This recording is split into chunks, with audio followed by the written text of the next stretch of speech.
Hey everybody, it's Hannah. It's been a long time since I put a video up for this channel, but I have everything that I read for the month of December on my tablet. December was like a really weird reading month for me because the first 2 weeks, basically, I was taking finals, studying for finals, packing up everything to come home. So, the beginning I had no time to read, and all the books I read were basically at the last half of the month. And there's a lot of novellas in here. The first book that I read the month of December was The Darkest Surrender by Jenna Showalter, which is the 8th book in the Lords of the Underworld series. Strider, who is the main guy character of this book, he's always been one of my favorites.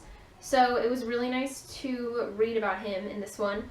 And the whole premise of this is that it's a bunch of immortal dudes who all have like demons from Pandora's box in them, and Strider has defeat, so he can't take a challenge without winning it, or else he's caused extreme pain. And I like how he, I'm like reading literally word for word off what I liked how he didn't change for his heroine in the story, but her character fell kind of flat for me, especially, oh, I thought there was a shadow on my head, but it's just my fan. Especially her part of the story with the Harpy games. If you've read this, you know what I'm talking about. If not, it's as confusing as it sounds. It was really unexplained and really confusing, and when it was happening I didn't know what was going on. But I probably just need to go back and like reread that part. But I gave this one 4 stars. And then after I read this one, I read the second book in the Young Elites series trilogy. I don't really know how that one's working, by Marie Lu, which is called The Rose Society. And this one, sometimes when you have sequels, the sequel's not as good as the first book, but this one was phenomenal. It was quick and easy to read, and you got to see all the same characters that you liked from the first novel, but then got to see more characters that you would like fall in love with from the second story. This one just had a little bit more character development. I don't really want to talk about it too much because of spoilers, but I gave this one 3 stars, I think. I didn't write that down, I forgot. The next book I read was All Fell Down by Allie Carter, which is the first book in the Embassy Row. And I'm guessing it's a series because knowing Allie Carter, she likes to have like 8 books per series. This one I read really fast, basically in one sitting in a matter of like 2 or 3 hours, right after I got it from the library. The writing was really good and all the characters were like really connectable, even though I'm American, obviously. I'm not living in this like fictional country on... Basically, the whole thing is there's a bunch of ambassadors on a street living in their houses, and the house is like the country, and so they're all trying to like not cause war. So it was really cool. It was a really cool premise. And after I read this book, I gave it to my sister to read, and she loved it too. The problem for me with this book was the ending. I felt a little cheated with the ending. That seemed to have no build up to the way it actually ended. So it just seemed a little not the best in the ways of ending. Because of the ending, I did give this one 4 stars. The same day I finished that, I started and finished Atlantia by Ali Condi. And I will be the first to say that I'm not the hugest fan of Ali Condi's Matched trilogy. I haven't even finished it yet, and I really don't have any interest in finishing it. Not gonna lie to you guys. But this one, since it's a standalone, I figured that I could just read it and be done with it. I gave this one 3 stars, and I didn't like it, I didn't hate it. It's kind of in the middle for me. But this one, the world was just not built up enough for me. I really felt like there could have been a lot more explanation and a lot more done in the world than there was, but I liked the mystery, even though the ending was like with All Fall Down, this one was a little bit of a cop-out. And then I realized that I was like really slacking on my reading goal for Goodreads, so I started reading a bunch of novellas. The first one I read was Little Knife by Leigh Bardugo, which is part of the Grisha trilogy, I think. I don't remember how this fits into the story, but it's like advertised as part of the Grisha trilogy. So this one is a story about a girl who's super gorgeous, and she can't go out in public without people like freaking out, so she has to stay at home, and her father's like a lord or a duke or something. He like runs this village of people, and he wants to kind of sell his daughter off to the highest bidder. So he starts setting up these challenges to give her away in marriage to someone, but you have to pass all the challenges first. And so there's a poor man who can't like solve or finish the challenges, but he wants to marry her because she's beautiful, so he goes to a river in the village and asks the river for help. So the river keeps assisting him and he keeps winning. That's like the beginning, and I'm not going to spoil it, but it's a good novella. I gave this one 3 stars because I think it's a good story. And I do like the way Leigh Bardugo writes. I like the Grisha trilogy. But this one just was a little weird for me. I don't know. Okay, the next one I read was Girls Day Out by Anna Banks, who wrote the Sirena Legacy. I don't really know how you say that. You don't have to tell me because I don't like these books. I just read the novellas because I needed to, like I said, beef up my Goodreads challenge.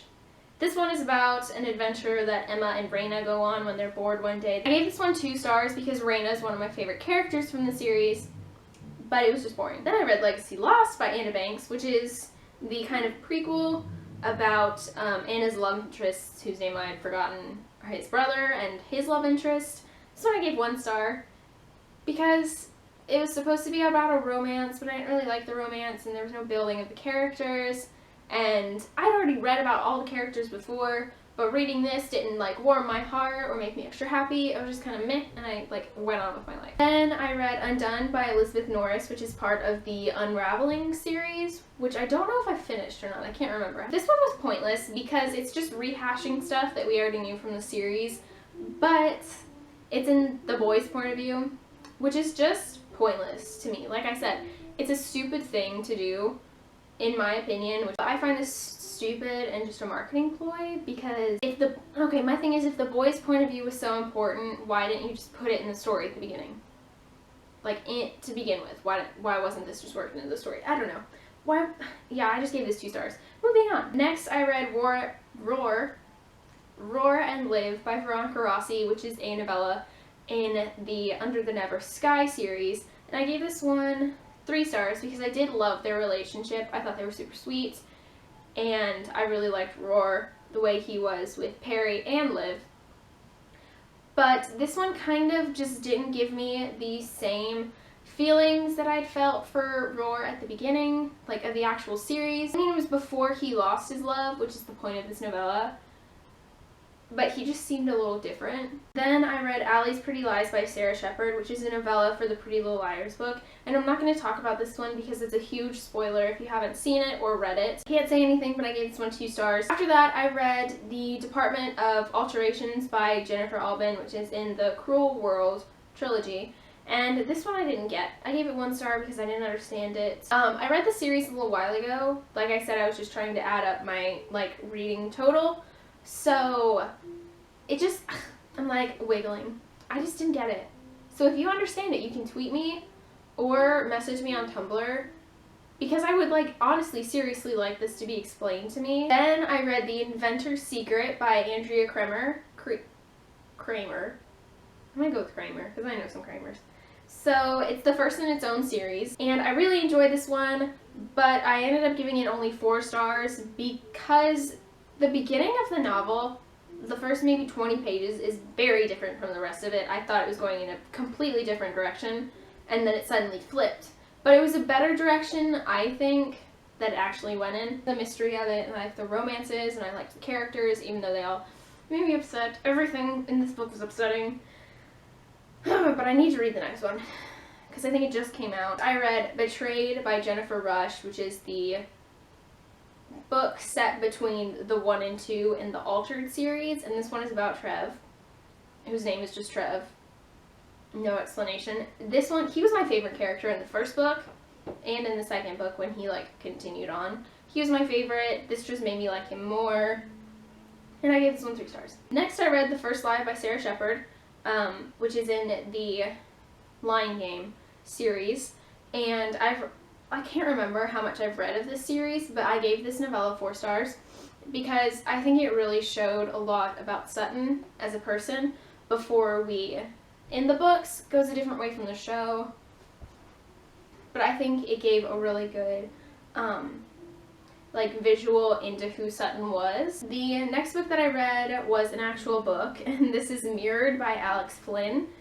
And I gave this one 3 stars. I will probably read all of the fairy tale retellings that Alex Flynn writes. I loved Beastly, but I think after that, most of them have fallen flat, just to me. This one was a Snow White retelling that was in 2 parts. The first part was from the point of view of Snow White's mother, or in this story, stepmother, and she started off, her name is Violet, and during her childhood, she was just ugly. That's the only way I could explain it. She was ugly, she had no friends, she was constantly bullied, and she was just really upset about her life until she meets Kendra, who tells her she's a witch. So she makes herself beautiful and goes on with her life. The second part is of her stepdaughter's point of view, whose name is Celine, and she's naturally beautiful, so Violet hates her, and they just have their like whole thing. And this was a really good retelling, and I found myself rooting for both characters separately in their spots. So it was really conflicting for me because obviously they're like the opposite of each other. They're on the complete opposite sides of the spectrum. But this one is definitely not my favorite Alex Flynn book, but it was still really good. Okay, after that one, I read The Witch of Duva, which is another novella in the Grisha trilogy by Leigh Bardugo.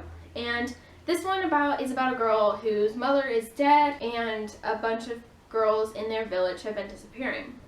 So she gets a stepmother, or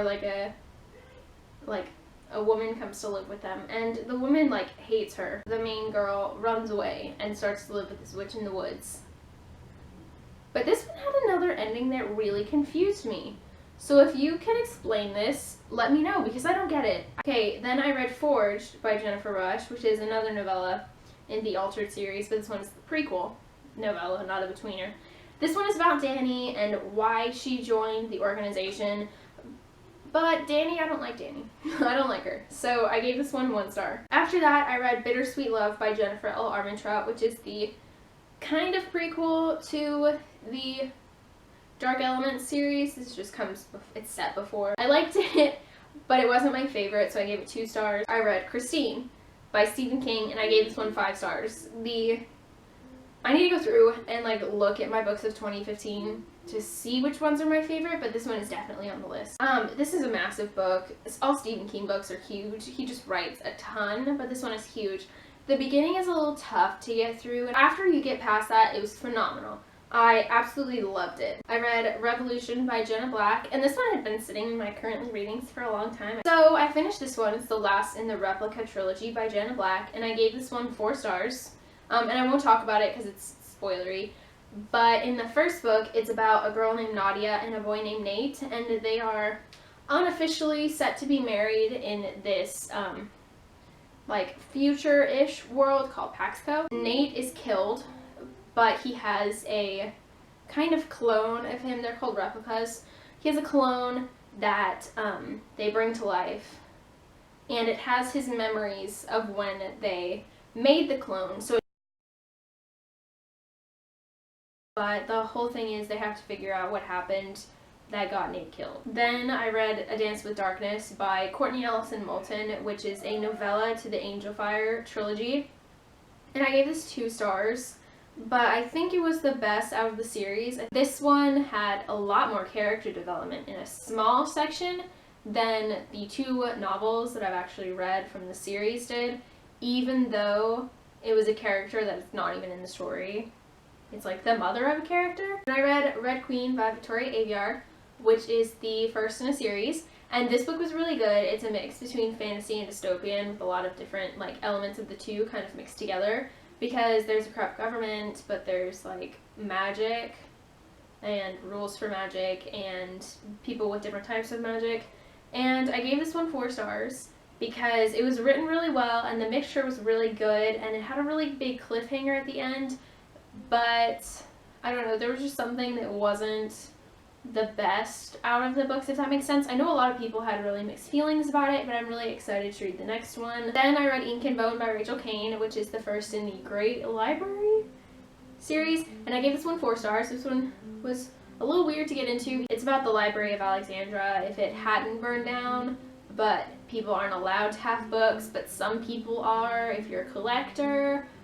But I think about the main kid's dad is a book smuggler. It's really weird. It doesn't make much sense. I don't really know how the rest of the books in the series are going to work, especially because my favorite characters was not the main character. My favorite relationship was not the main character's relationship, so I don't think I'll be seeing a lot more of those two. After that, I read Wicked Nights by Jenna Showalter, the first in the Angels of the Dark series, and I gave this one 3 stars, even though the beginning was awful to get through. But Zacharyl was one of my favorite characters from the series. As soon as they introduced him, I thought he was funny, I thought he was cute, I thought he was stoic and serious and just the best. But the romance that he had wasn't good,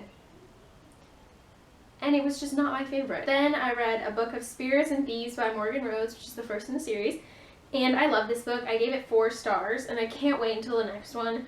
I felt like it was a lot quicker than it actually was. The book was pretty substantial, it was pretty big, but I just read through it so quickly that it seemed a lot shorter than it was, and I loved all the characters, and I loved everything about it. It was really cool. Then I read The Forever Song by Julie Kagawa, which was the last book in the Blood of Eden trilogy. That was a really weird accent, I'm sorry. This was like a bittersweet ending, because sometimes I read series and I can't wait until I get to the ending, but then like for this one, I don't want it to end, but I know that it has to. The ending was not my favorite, so I'm gonna pretend the last chapter didn't happen and they're just living happily ever after. But I got to know a lot more of the characters. I just felt a lot better about it. But I gave this one 3 stars because it definitely wasn't my favorite book out of the series, because it was a lot of traveling, which most of them are, but this one was just boring travel. Then the last book that I read for December was The Heart of Betrayal by Mary E. Pearson, which is the second book in the Remnant Chronicles. And I gave this one 3 stars. I've been waiting for this one probably the second that I finished the first book. And I'm glad with the way this one ended. The first one ended, it was totally crap. But then this one was better. I'm happier about it. Which, if you've read it, you're probably like, what? But I'm like, I'm happy that it ended up that way. And not in a different way. Total of 27, with 13 being novellas. Now I can talk about my TBR. And I'm always constantly adding new books to my TBR and getting books on my tablet or my phone, not on my phone, on my tablet or my computer, so it always changes. I have 2 books by Stephen King that I want to read. I have Cujo and It, and I'm a little bit into Cujo. This one's like considerably shorter than It is. This one is about a dog that gets rabies and starts killing people, and this one is about a killer clown. The Girl at Midnight by Melissa Gray. This one is kind of like Daughter Smoke and Bone, in the sense that there are people, or not people, like things that aren't human that don't live in the same like world, but they have a human girl that lives with them. This one is about a girl named Echo who lives with these ancient race of people with magic. This one is, this one's a struggle for me. Air of Fire by Sarah J. Maas. This is the 3rd book in the Throne of Glass series. This is not my favorite series in the world. A lot of people love it. It's a massive book. It's immense. And I have the hardest time getting through this book. Everybody loves this series, and I just seem to be like one of the only people who don't love this series. Then the next one I have is The Secret of Ka by Christopher Pike. This one is kind of about genies and a girl and magic. You know, I'm just gonna give it a shot. Dangerous Girls by Abigail Haas. But this one is about a murder, and it's of this girl's best friend, and she's blamed for it, and the actual killer is someone who I don't know. This is Arcadia Burns by Kai Meyer. This one is about a girl named Rosa, who is Italian, and she's part of a clan that's actually shapeshifters. So this is the second one, and this is the 3rd one. I'm halfway through this one, need to finish it, and then finish this one. Then I have The Ring and the Crown by Melissa De La Cruz, which I am, how far? 100 pages into this one, and it is tedious. Then I have The Winter's Curse by Marie Rutowski. Is about a girl who, okay, apparently she can join the military or get married, but she doesn't want to do either of those, so there's a 3rd option. Then, since it's January and the beginning of 2016, I decided to do a TBR jar, and I have 14 different challenges in here just so I have a little bit more choice as the year starts to go on, which I think is the point. And pick one. Okay. Read a book with a number / color in the title. Do I have any of those? I don't think so. Number or color. So for the read a book with a number or color in the title, I'm going to be reading The Ruby Circle by Rochelle Mead, which is the last book in the Bloodlines series. I'm going to read that. I'm going to add that to my TBR, so just imagine that. In other news, that's everything that I have for this video. I will have a bunch of links down below to get, to chill with me. If you have any book suggestions, questions about books, you can always let me know down below, or tweet me, message me on Tumblr, or message me on Goodreads. And that's everything that I have for today. I have to edit this down to a manageable time, and I will see you guys in my next video. Bye!